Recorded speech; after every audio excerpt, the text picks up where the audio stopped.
I feel like this is gonna be a weird video, but it's just like, it's just gonna be a story time. Okay, here I go. Today, I was washing the dishes. I was like, la la la, listening to my audiobook because I always connect something productive with something that I have to do, washing the dishes. And I was listening to my audiobook, and then something happened, something horrible, something like that crushed my heart. I had to stop when that happened in the story, and I didn't cry, but I kept sad for like 30 minutes. Like I had to stop the audiobook and just that when your heart suffers, I have to let it suffer because it hurts. And that's how I felt today when I was listening to this audiobook of this book. It was like chapter 20, 21. Well, that's a spoiler. But yeah, the main character of this story is a kid with no emotion. It's a kid that doesn't have the common reaction that people commonly have, right? Um, he's not autistic. He has another like disease that I don't remember the name because it's a difficult one, right? But just the audiobook, the voice actor that it reads this book, he just makes it so neutral that makes me feel like my I just yeah, it's completely different, and that's why everything in my life lately has been related to the same topic, like people that have that it's difficult for them to understand others' emotions, connecting with others, or feeling what others feel, right? And that's why I want to talk about this in today's video about autistic people, and also about asexual and aromantic people. Okay, so I just told you about this book, Almond. I haven't finished it yet because I had to stop, as I told you in the part that happened, what happened. And this one as well, Unmasking Autism, and then Loveless, this novel right here, that is from Alice Oseman, is a girl that just got into college, his first year with with her friends. That is a girl and a boy, Jason and Pete, Peep, sorry, Peep. And she got in her first year of college, and everyone is trying to find their perfect match, right? Their love of the life and their long life partners, and everyone is trying to hook up and make up and all of those things. They're related to love, and so she starts feeling that pressure as well.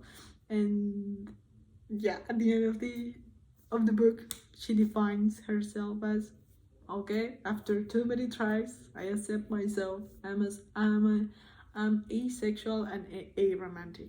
I knew about the word asexual, but I didn't know about the word aromantic. And it's crazy how in that book, the author, she's a young woman. She's like 28, but she through that book she tells her story because the author is also asexual and aromantic. Ace arrow, ace arrow, arrow. No, arrow ace is the word that connects them two. You can be aromantic and you can be, yeah. She's both, but you can be just one or the other one, right?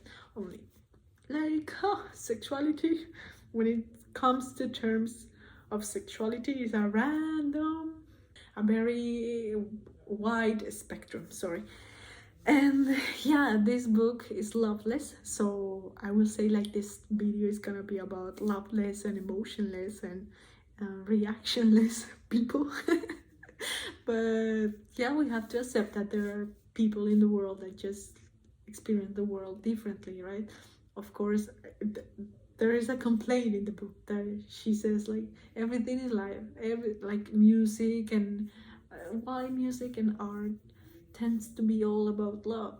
Like it's it's not that important because the main character Georgia, she's like, but why people are having like wet dreams with others?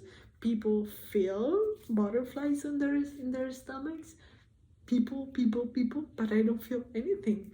And that's why the character is so interesting, just to get to know her and from her perspective, right? And then the other one that is connected to the same topic is Uyong Peonosa, the lawyer Uyong. That in English is like the extraordinary attorney Uyong, right? And it's a woman, but she's autistic, but for her it's really difficult to her face to show emotion, to show joy, to show happiness, show love, to know how to kiss, and like I feel this but I don't know how to express it.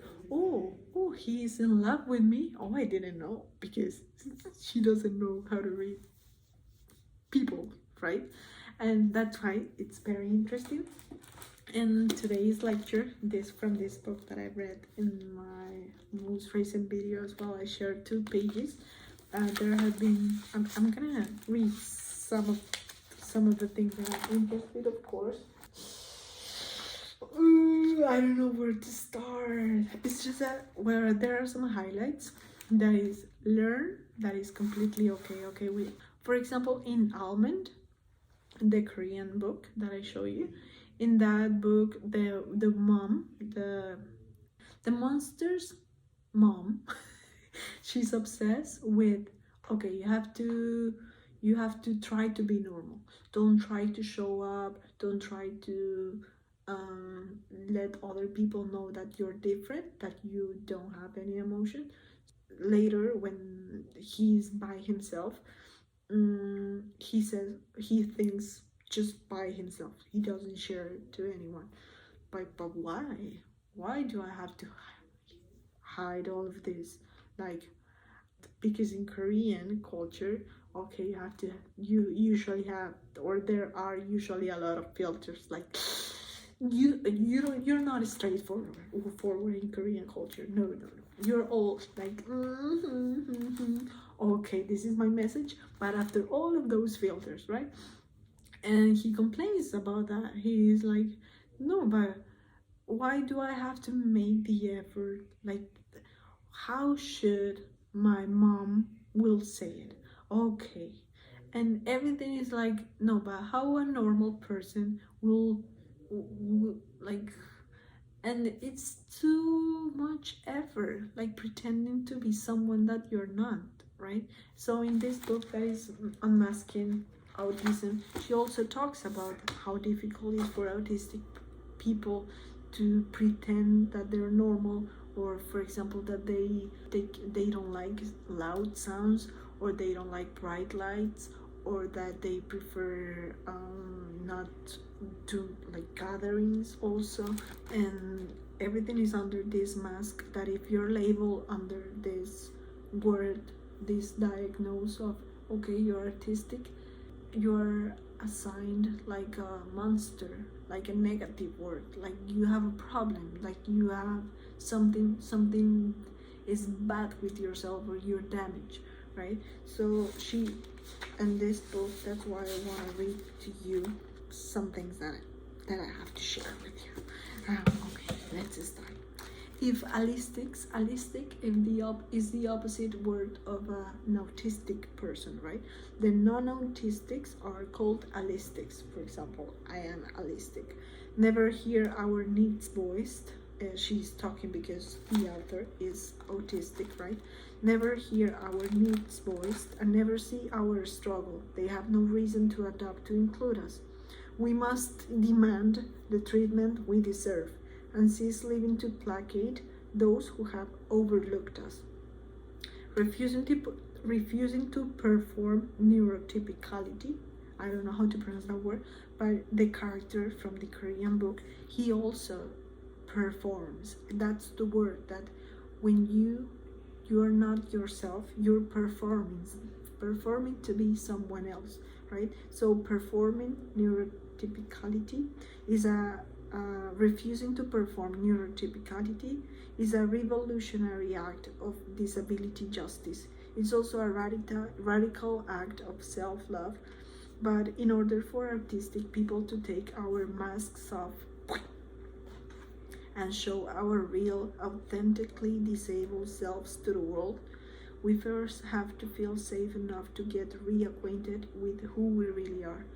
For example, Georgia in the Loveless book, she has like everyone is like adults and other guys in her college tell her like just keep trying, you will find someone. There's gonna be the day will come when you feel something for someone. Maybe your standards are too high, but she's like, but I haven't felt anything for years, like nothing for anyone. But she has a conversation with her best friend, and Pip tells her like, but how do you know that one day you're why you're so sure that one day you're gonna find someone and you're not gonna get married and live with that person and everything?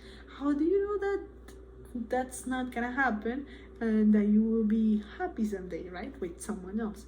And she said like, okay, you're a lesbian, right?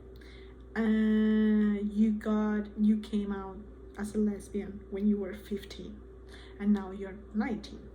And how, and it's the same, like you wouldn't have sex with a guy because you know yourself, like I like girls, she says. She's like, oh well, Georgia says you like girls, right? Okay, so you don't have to try sex with a man just to know that you don't, yeah, that you're not attracted to men. And that's her argument in that part of the story, that I don't have to try it to know myself that I don't feel that way, right? And then Georgia, after too many conversations with people that he gets to know, she realized, okay, this is acceptance. This is accepting me, and that it took her time, of course. Everything in life takes time, right? So yeah, it's an act of self-love. Just okay, I'm this, and I'm okay with being asexual and aromantic. But in order for autistic people to take our masks off and show our real, authentically disabled selves to the world, we first have to feel safe enough to get reacquainted with who we really are. Developing self-trust and self-compassion is a whole journey into itself. This book is for any person who is neurodiverse or suspects that they are neurodiverse and wants to attain new levels of self-acceptance. This is a really good part as well. So almost every person with a mental illness or disability has been crushed under the weight of neurotypical expectations, and that's something that I want to highlight in this video. Neurotypical expectations, and has repeatedly tried and failed to earn acceptance by playing the rules of a game that was designed to harm us. So yeah, for example, Georgia in the book, she's forced like to kiss a boy and to kiss a girl, but she doesn't like it, and is failed to earn acceptance. Okay, she's virgin, of course, because she has never tried sex, she has never wanted to try sex, but she's judged by, also, you're virgin, right? You haven't had sex, so everyone starts like, oh, how weird, you're 19 and you haven't had sex. And everything to earn acceptance, right? And so for nearly every neurodiverse person, the journey toward self-acceptance involves learning to unmask. I'll discuss how painful a lifetime of masking can be, and point to data showing it takes a real toll on our mental, physical, and relational health. It takes a real toll on our mental, physical, and relational health, right? For example, I recently made a friend. While we were just walking, there were a lot of people close to us, and I noticed his reaction, right? and I felt and I noticed that he was really uncomfortable. Like his body just showed stress, his posture and his face as well. So I reading just him, not forcing him. Like, okay, we're already here. We're gonna stay here. No, I just ask politely, you want to go? You feel like going? Okay, let's go. Let's go back, and no worries. Because I know for him it was hard to be there. Um, mm-hmm. We have to help others to feel comfortable.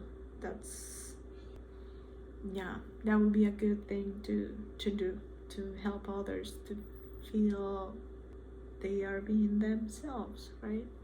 And that's my video. Well, that's my today's video, and thank you for watching. I'll leave it here, and I'll go to sleep. Bye bye.